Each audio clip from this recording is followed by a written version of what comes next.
नमस्कार। मैं हूं विक्रांत यादव और आप देख रहे हैं आपका अपना चैनल द स्वतंत्र। ईरान इजराइल अमेरिका युद्ध, अब इसके असर अंकित पूरी राणा। दुनिया पर होने लगे हैं और बड़ा खतरा अंकित सामने आ अंकित गया है कि क्या महामंदी अंक एक बार फिर दुनिया के ये सामने दिखाई दे सकती है।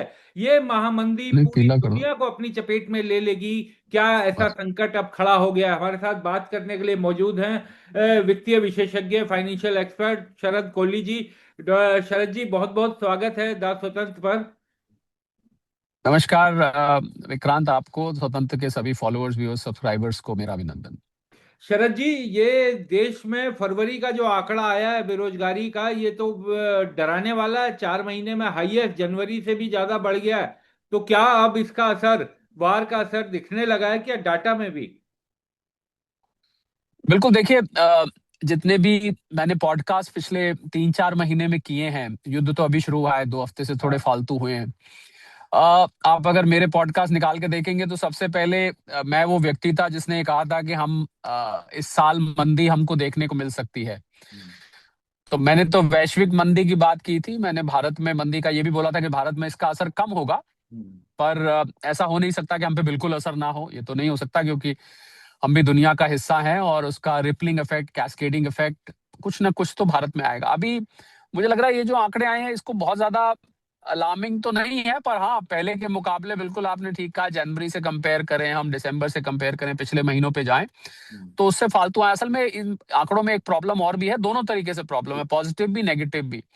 कि भारत में बेरोजगारी को जो नापने के पैमाने हैं वो बहुत ज्यादा स्ट्रीमलाइन नहीं है, मतलब बहुत ज्यादा सटीक कह लूं, या उनको जो नापने का तरीका है। उदाहरण मैं आपको देता हूं। गांव में आप सर्वे करने जाइए, आपके घर में कितने लोग काम करते हैं, आपके घर में कितने लोग हैं, वो कहेंगे 5 लोग हैं। अच्छा, आपके घर में कितने लोग काम करते हैं, वो कहेगा जी 5 में से 4 काम करते हैं। और पता लगा कि वो तो एक खेत है 2 एकड़ का, उसमें उसमें 2 एकड़ का भी नहीं, 1 एकड़ का, उसमें जो है 4 लोग काम करते हैं, जबकि वहां तो एक आदमी या 2 आदमी काफी है। तो हाँ। ये इस टाइप की परिस्थिति, तो इसलिए हमारे यहाँ जैसे अमेरिका में विक्रांत सिस्टम है, वहां पर आप रियल टाइम में एम्प्लॉयमेंट को नाप सकते हैं। रियल टाइम में मतलब अभी मैं इस समय भी देखना चाहूँ कि अमेरिका में क्या एम्प्लॉयमेंट, वहां पर उन्होंने ऐसा सिस्टम बनाया हुआ है। पर भारत में ऐसा है नहीं विक्रांत। तो भारत में मैं बेरोजगारी के आंकड़ों को, इससे ज्यादा भी हो सकता है विक्रांत, इससे कम भी हाँ। हो सकता है, ऐसा नहीं है।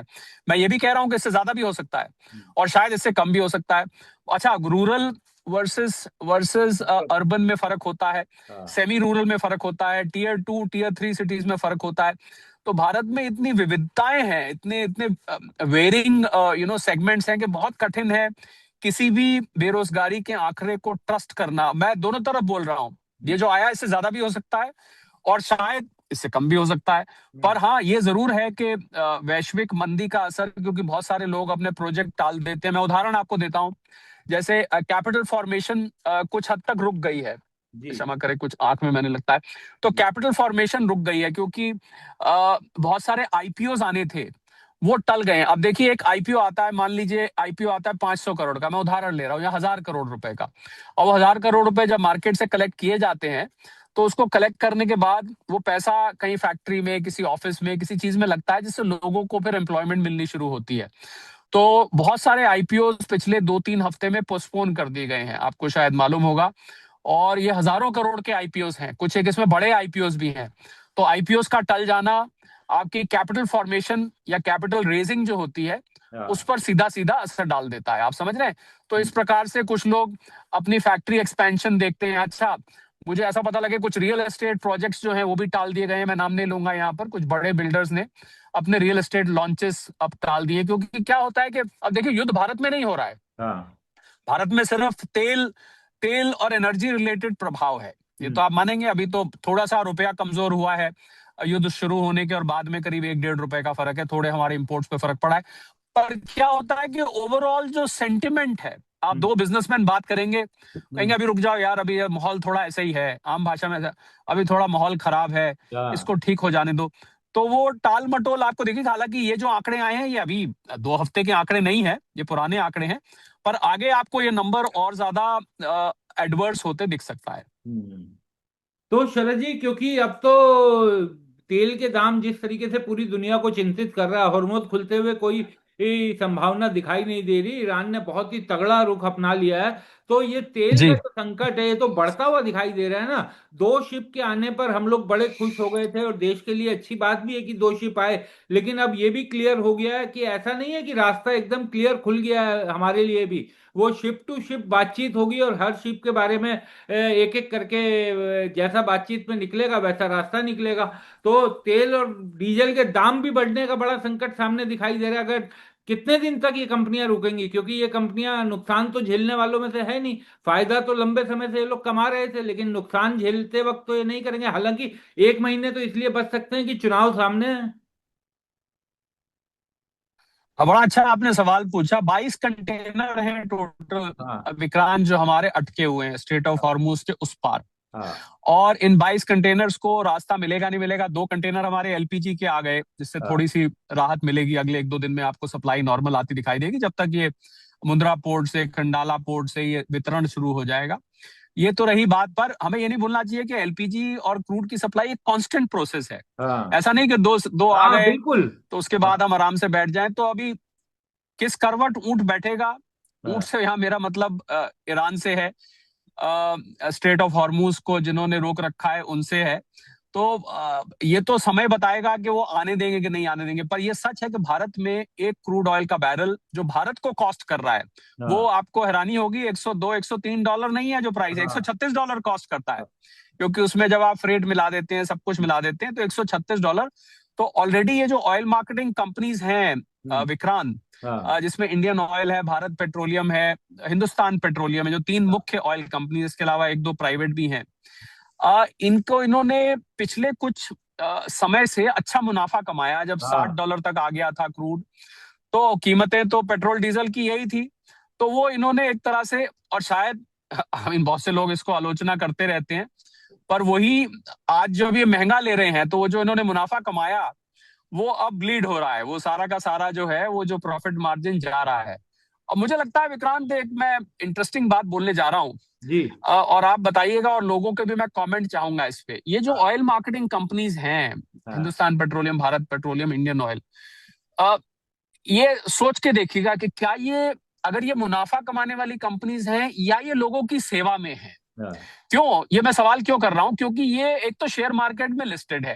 तो हाँ शेयर मार्केट में वही कंपनी लिस्ट होती है जिनकी profit before tax, profit after tax, EBITDA वगैरह, ये सब आपको देना पड़ता है समय समय पर। हाँ मतलब आप मुनाफे के लिए काम कर रहे हैं, तो सरकारी कंपनी पर चल तो मुनाफे के लिए रही है, मुनाफा कमा के डिविडेंड सरकार को देती है। हाँ तो क्या ये लोगों की अगर सेवा के लिए है, तो ये मेरा प्रश्न है, तो फिर ये मुनाफा क्यों ले रही है? नंबर वन, हाँ इतने दिन मुनाफा क्यों इकट्ठा करती रही? इनको तो पता हाँ नहीं था कि लड़ाई होनी है। अगर हाँ ये लड़ाई ना होती, क्रूड ना बढ़ता, तो इनका मुनाफा तो और बढ़ता चलता जाता। रहता। और हाँ अगर अगर ये सेवा के लिए है, तो इनको तो हाँ मुनाफा लेना नहीं चाहिए। हाँ इनको कॉस्ट टू कॉस्ट, जो इनकी कॉस्ट है, हाँ जैसे कि एक एनजीओ काम करता है, भाई हाँ आपका जो स्टाफ है, खर्चे हैं वो लीजिए, और हाँ जो आपका उस हिसाब से आता है उसी पे आप आगे दे दीजिए। तो हाँ मुझे लग रहा है ये जो विडंबना है ना, ये इन ऑयल मार्केटिंग कंपनीज की, कि हाँ पहले भैया डिसाइड कर लो, हाँ आप सेवा के लिए हो या आप मुनाफे के लिए हो। अगर आप मुनाफे के लिए हो, सरकार को मुनाफा कमा के देना है, तो हाँ फिर तो पेट्रोल डीजल के दाम कभी कम होंगे ही नहीं फिर तो, क्योंकि हाँ मुनाफा तो आप हमेशा चाहेंगे आपका ज्यादा हो। तो एक ये विडंबना मेरे मन में, ये प्रश्न, एक अर्थशास्त्री होने के नाते, एक वित्तीय एक्सपर्ट होने के नाते, मुझे ये बात अंदर से हमेशा खटकती रहती है कि ऑयल मार्केटिंग कंपनीज को अपना स्टैंड क्लियर, क्योंकि ये कहना कि इतने दिन हम मुनाफा कमाते रहे, हाँ अब हमने पेट्रोल डीजल प्राइस नहीं बढ़ाई, अब हम उस मुनाफे को सेक्रीफाइस कर रहे हैं। तो हाँ क्या पहले आप मतलब मुनाफे वाली थी, अब आप सेवा वाली बन गए, फिर हाँ आप होगा, फिर आप मुनाफे वाली बन जाएंगे। तो ये एक स्टैंड मुझे लग रहा है कि क्लियर इनकी तरफ से होना चाहिए। पर $136 अगर इनको एक क्रूड बैरल कॉस्ट कर रहा है, हाँ तो मुझे लगता है कि इनका वो जो इकट्ठा किया हुआ मुनाफा है, अब मैं आ जाता हूं नंबर्स पे, वो हाँ ज्यादा दिन, अब ये कीमत बढ़ी रही तो वो नहीं चलेगा। हाँ क्योंकि अंततः ये लड़ाई चलती रही, स्ट्रेट ऑफ हॉर्मोज बंद रही, या मैं सीधे बात करूंगा, क्रूड ऑयल प्राइस ऊपर रही, हाँ तो ये बहुत दिन तक इस कीमत पर पेट्रोल और डीजल आपको पेट्रोल पंप पर नहीं मिलेगा। हम्म, और आप ये पूछेंगे, और आई थिंक आपके फॉलोअर्स भी जानना चाहेंगे, भाई कब तक?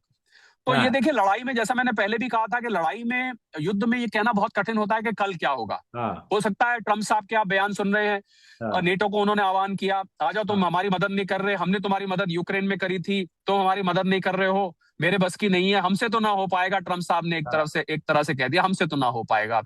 आप लोग आओ, मदद करो, अपनी शिप्स लेकर आओ, माइन स्वीपर्स लेके आओ, क्योंकि उनको लग रहा है कि स्टेट ऑफ हॉर्मूज में इन्होंने अंडरग्राउंड माइंस बिछाई हुई, जैसी कोई शिप वहां से निकलती है वो नीचे से इसको उड़ा देते हैं पानी के हाँ अंदर से। तो माइन स्वीपर्स चाहिए। उन्होंने ये भी बोला ट्रम्प साहब ने कि कुछ कंट्रीज के पास माइन स्वीपर्स भी हैं। उन्होंने कहा चाइना को भी कहा कि मदद करो। चाइना क्यों हाँ मदद करेगा? चाइना हाँ तो ईरान का दोस्त है। नहीं तो मैं चाइना जाऊंगा नहीं, मैंने वहां मार्च के एंड में जाना था, मैं नहीं जाऊंगा। तो वो इस टाइप के वो बयान दे रहे हैं। तो इससे ये नजर आ रहा है, हताश होना नजर आ रहा है। इससे ये भी नजर आ रहा है विक्रांत, जो कि अब मिलिट्री की स्ट्रेटेजिक बात है, हम्म, कि ये स्ट्रेट ऑफ हॉर्मोज को खुलवाना ट्रम्प साहब अकेले के लिए या, संभव नहीं लग रहा है। हाँ, नहीं तो बिल्कुल ये मदद क्यों क्लियर हो गया। मांगेंगे? हाँ अगर अमेरिका सुपर पावर है हाँ विक्रांत, तो वो मदद किस बात की मांग रहे हैं? भाई, आप तो सुपर पावर हैं, तो आपको मदद क्यों चाहिए? आप खुलवा लो ना अपने आप फिर। हाँ आप तो बड़ा दम भर रहे थे, बड़ी मसल पावर दिखा रहे थे अपनी, हम तो तोड़ देंगे, तबाह कर देंगे, खत्म कर देंगे, हिट हार्डर, ये वो। और फिर वो कह रहे थे कि हम ऑयल सप्लाईज को हिट नहीं करेंगे, क्योंकि उनकी नजर ऑयल पे थी। भाई, जिस चीज के लिए युद्ध किया था उसी हाँ को खत्म कर दिया, तो युद्ध जीत के क्या करना है? अब हाँ उन्होंने खर्ग आइलैंड पे अटैक कर दिया। खर्ग आइलैंड में सारी उनकी ऑयल रिफाइनरीज हैं। तो हाँ मुझे लग रहा है ये जो ट्रम्प साहब का जो कंफ्यूजिंग स्टैंस है ना, ये युद्ध को और कॉम्प्लिकेट कर रहा है विक्रांत। और और मैं आपको सच बात बताऊं, एक इकोनॉमिस्ट होने के नाते मुझे ये लग रहा है कि यही युद्ध को लंबा भी करे जा रहा है। हाँ क्योंकि अगर वो एक सिंगल स्टैंस पे टिक जाएं, तो उससे युद्ध एक निर्णायक दिशा में जा पाएगा। या तो वो जीतेंगे, या वो जीतेंगे, या वो सरेंडर हाँ करेगा, कोई मध्यस्थता करेगा बगैर। क्योंकि उनके बदलते हुए बयान, इनफैक्ट मैंने अपनी टीम को बोला है, बड़ी इंटरेस्टिंग बात विक्रांत, के ट्रम्प हाँ साहब के पिछले 15 दिन के बयानों की लिस्ट बनाओ आप। हाँ तो वो इनफैक्ट लग गए हैं बनाने को। 2 लोगों को मैंने डिप्यूट किया है कि हाँ आप इसी उनकी, ट्रम्प साहब के खाली आप उन बयान को सीक्वेंशली तौर पे देखेंगे, तो आप कहेंगे भाई ये कुछ समझ में नहीं आ रहा, ये एक ही व्यक्ति है या 5-6 व्यक्ति बयान देते हैं। तो ये युद्ध को, और तो अगर ये युद्ध ड्रैग होता रहा, तो हाँ क्रूड ऑयल को होल्ड करना यहां पर मुश्किल हो जाएगा। दूसरी तरफ एक और समस्या ये हो रही है कि अमेरिका में विक्रांत, हाँ, अमेरिका में एनर्जी प्राइसेस ऑलरेडी बढ़ गई हैं, बिल्कुल बारह तेरह बिल्कुल। परसेंट हाँ अमेरिका में, वहां पर गैस बोलते हैं, वहां पर हाँ इसको पेट्रोल डीजल नहीं बोलते, और वहां गैलन के हिसाब से नापी जाती है। हाँ वहां पर करीब 13% प्राइसेस और ऑलरेडी बढ़ गई हैं। हालांकि अमेरिका भी इससे गेन कर रहा है, क्योंकि अमेरिका भी एक बड़ा ऑयल प्रोड्यूसर है। हाँ पर हकीकत तो यह है कि कस्टमर्स को, कंज्यूमर्स को तो वही प्राइस देनी पड़ रही है ना, जिस हाँ, प्राइस पे क्रूड ऑयल अंतरराष्ट्रीय स्तर पर ट्रेड कर रहा है। बिल्कुल। तो इसलिए ट्रम्प साहब बार बार कह रहे हैं जब ये लड़ाई ठंडी होगी तो क्रूड कम हो जाएगा। अरे भाई, ये तो हमें भी पता है, इसमें कौन सी रॉकेट साइंस है कि लड़ाई ठंडी होगी तो क्रूड कम हो जाएगी। तो ये तो कोई बच्चा भी बता देगा इस टाइम कि हाँ जैसे ही स्ट्रेट ऑफ हॉर्मूज खुलेगा तो क्रूड सस्ता हो जाएगा। तो कुल मिला के विक्रांत, बात यह है कि कितने दिन तक ये ऑयल मार्केटिंग कंपनी झेल पाएंगे? देखिए, इनकी बैलेंस शीट्स और इनकी जो पीछे कैलकुलेशंस है, वो तो इंटरनल है, कॉन्फिडेंशियल है। बैलेंस शीट तो पब्लिक डोमेन में होती है क्योंकि लिस्टेड कंपनी है। हम्म, पर ये जो कैलकुलेशन है कि इस $136 पे या 103-104 पे आ रहा है, 136 कॉस्ट कर रहा है, इस पे कितने दिन तक इनके प्रॉफिट्स इसको सहन कर जाएंगे? मुझे लगता है इसको रोज रोज ऑब्जर्व करना। पर एक टाइम ऐसा जल्द आने वाला है हाँ, जब इनके वो प्रॉफिट्स जो बचाए थे इतने दिन तक, वो सारे समाप्त हो जाएंगे। हम्म, और फिर इनको आएगा कि भाई हम जेब से तो दे नहीं सकते। अच्छा, दूसरी तरफ इलेक्शंस डिक्लेयर हो गए हैं। हाँ, केरला हो गया, तमिलनाडु हो गया, वेस्ट बंगाल हो गया, पुदुचेरी हो गया। एक पता तरफ है। इलेक्शन डिक्लेयर हो गए हैं, तो बड़ा ही अनपॉपुलर मूव होगा कि अप्रैल में इलेक्शन की डेट्स घोषित हो गई हैं, और ऐसे समय में आपको पेट्रोल डीजल के दाम बढ़ाने पड़ेंगे। तो बहुत ही कैच 22 सिचुएशन है सरकार के लिए भी, हम्म, और लोग भी। मैंने तो देखा, लोग आजकल टंकी आधी खाली होती है फटाफट फुल करा लेते हैं कि भाई जल्दी भरवा लो, पता नहीं कल को मिल ना मिल, हालांकि कितने दिन वो टंकी चलती है। हम्म, पर फिर भी एक एक मन में रहता है कि भाई भरवा के चलो। तो बहुत ही कैच 22 सिचुएशन है। जैसा मैंने पहले कहा विक्रांत, मैं दोहराना चाहूंगा हाँ कि युद्ध एक ऐसी परिस्थिति होती है जहां पर पल पल, दिन दिन हालात बदलते हैं। आपको याद होगा, मैंने कहा था ये एक डेली बुलेटिन टाइप सिचुएशन होती है। हाँ आज क्या है, कल क्या है। तो I think we should just take one day at a time. हमको एक दिन एक बार में बात करनी चाहिए। आज जो परिस्थिति है, उससे नजर आ रहा है कि ज्यादा दिन तक ये पेट्रोल डीजल के दाम नीचे रखने मुश्किल हो जाएंगे, अनटिल एंड अनलेस हम्म, ये ऑयल मार्केटिंग कंपनीज रेड में जाने के लिए, यानी कि लॉस में जाने के लिए तैयार रहें फॉर वॉट एवर रीजन। वो फिर मैं राजनीति की तरफ मैं ज्यादा बोलता नहीं हूं और मैं ज्यादा जाता नहीं हूं।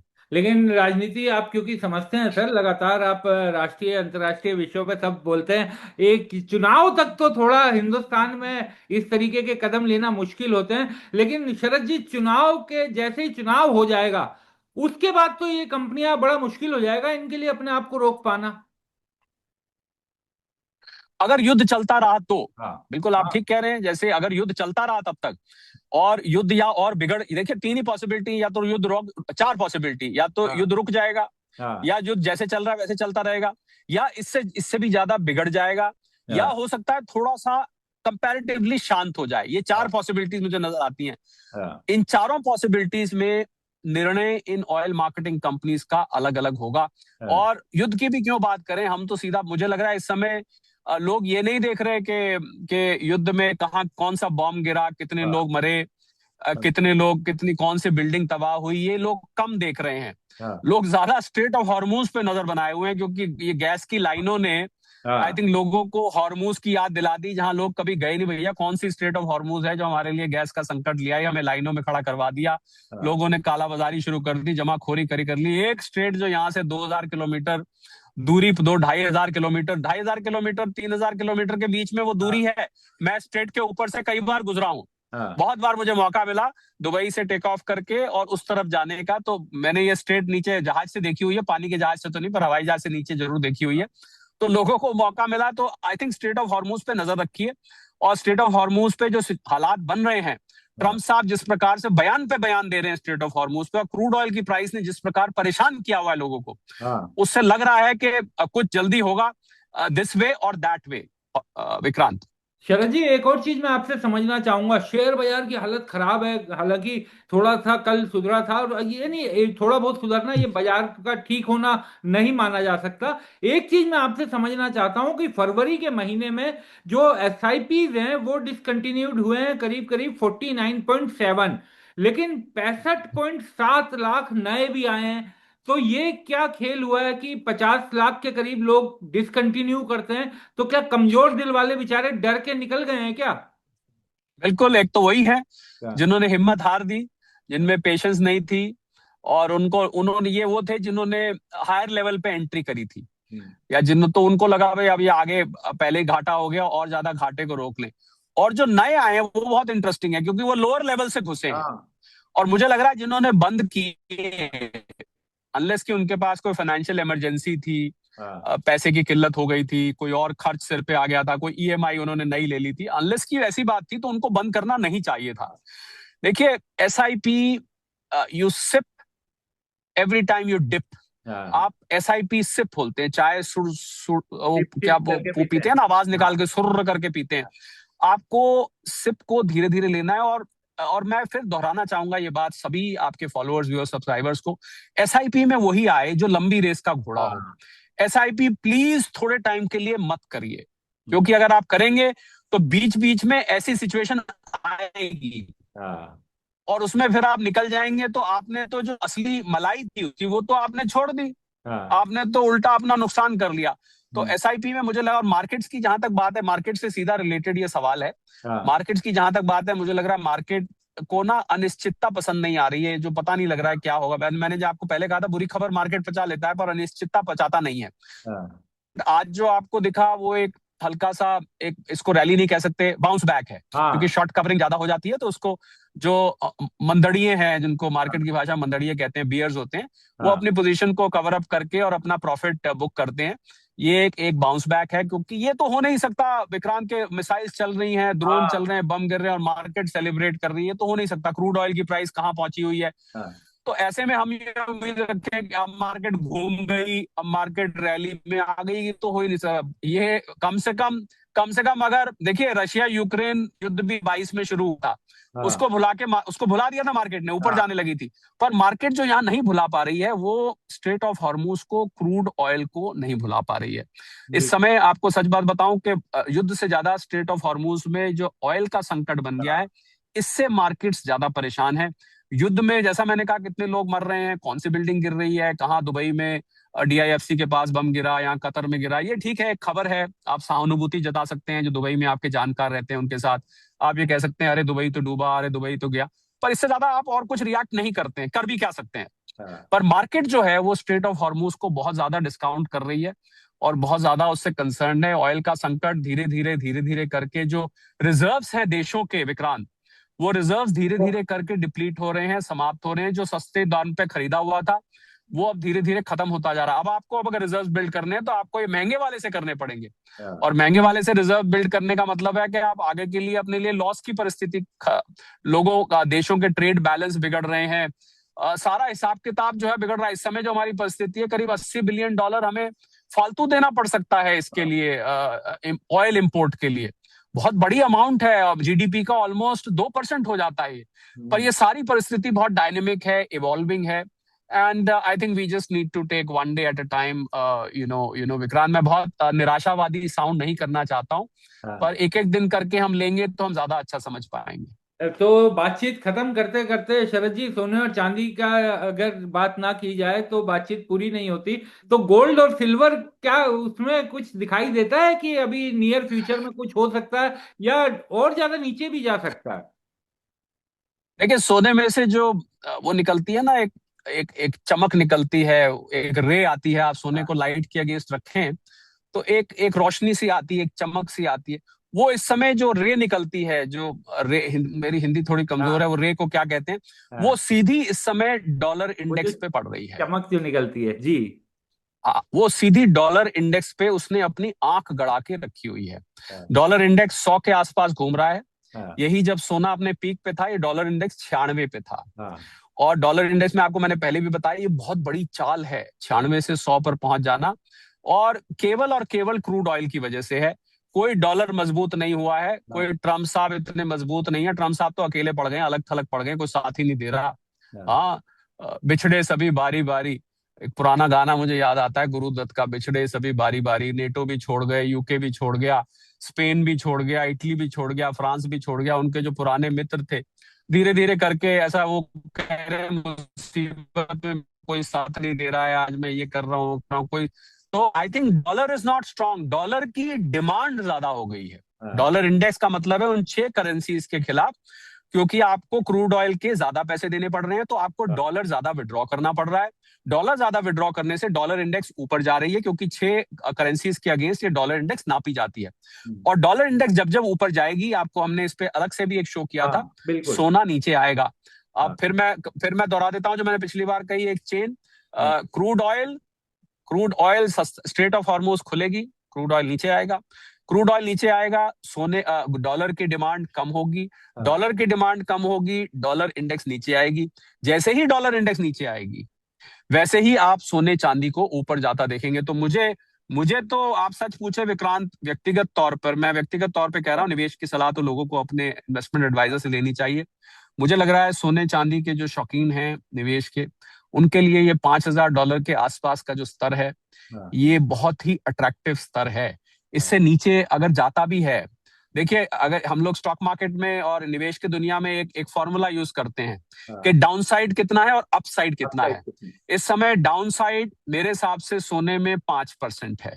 हाँ। 5% मतलब ज्यादा से ज्यादा गिरा तो क्या हो जाएगा, 4800 आ जाएगा। हाँ। 4860 एक बेस लाइन भी है, हम लोग हाँ। उस पे चार्ट पे प्लॉट करते हैं। 4850 4860 के आसपास एक सपोर्ट लेवल है। चलिए 4800, मैं कहता हूँ 4750 आ गया। हम्म। तो डाउन साइड मतलब अगर आप अभी लेते हैं तो क्या होता है, तो डाउन साइड रिस्क ये है, और अपसाइड रिस्क $6,000 तक जा सकता है। हम्म। यानी कि अपसाइड आपको करीब यहां से 15-20% के बीच में हाँ। आपको स्प्रेड इस साल के अंत तक मिल सकता है। तो ये सोने चांदी के लिए बहुत अट्रैक्टिव लेवल्स हैं, और हमें अपनी किस्मत को नहीं कोसना चाहिए कि हमने क्यों सोना ले लिया।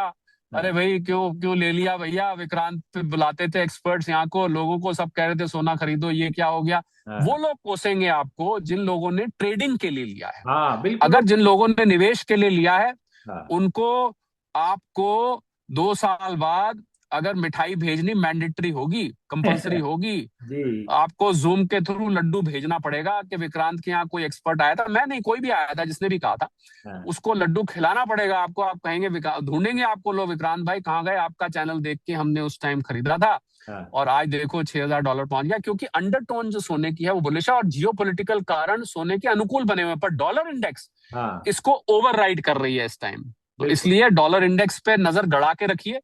और डॉलर इंडेक्स ही आपको, आप और मेरी बात नहीं मान रहे तो आप पिछले पिछले 15 दिन के हाँ। सोने के चार्ट को डॉलर इंडेक्स के अगेंस्ट प्लॉट कर लीजिए। इसका तरीका क्या होता है, प्लॉट कर लीजिए आप कि डॉलर इंडेक्स यहाँ, सोना यहाँ, डॉलर इंडेक्स यहाँ, सोना यहाँ, गिरी ये हुआ, उठी ये हुई। तो उसी के अनुसार सोना चांदी इस समय कॉमेक्स में सारे ट्रेडर्स ने केवल डॉलर इंडेक्स पे नजर रखी हुई है। वही इस समय अकेला पैमाना है हम्म। जो सोने चांदी को इस समय चला रहा है। बहुत ही टेम्परेरी फेज है। लड़ाई सदा नहीं, लंबी चल सकती है पर सदा तो नहीं चल सकती है। और स्टेट ऑफ हॉर्मुज खुलते ही आप देखेंगे, आज मैं ट्रम्प साहब वाली भाषा बोलता हूँ, जी। Strait of Hormuz gonna open soon. तो इसलिए जितनी जल्दी वो खुलेगा आप देखेंगे कि आपको रिएक्शन सोने चांदी पे दिखने लग जाएगा। बहुत बहुत शुक्रिया शरद जी, आप जुड़े और तमाम चीजों पर थैंक यू। बातचीत की, कई चीजें क्लियर भी हुई। बहुत बहुत शुक्रिया। Thank you so much.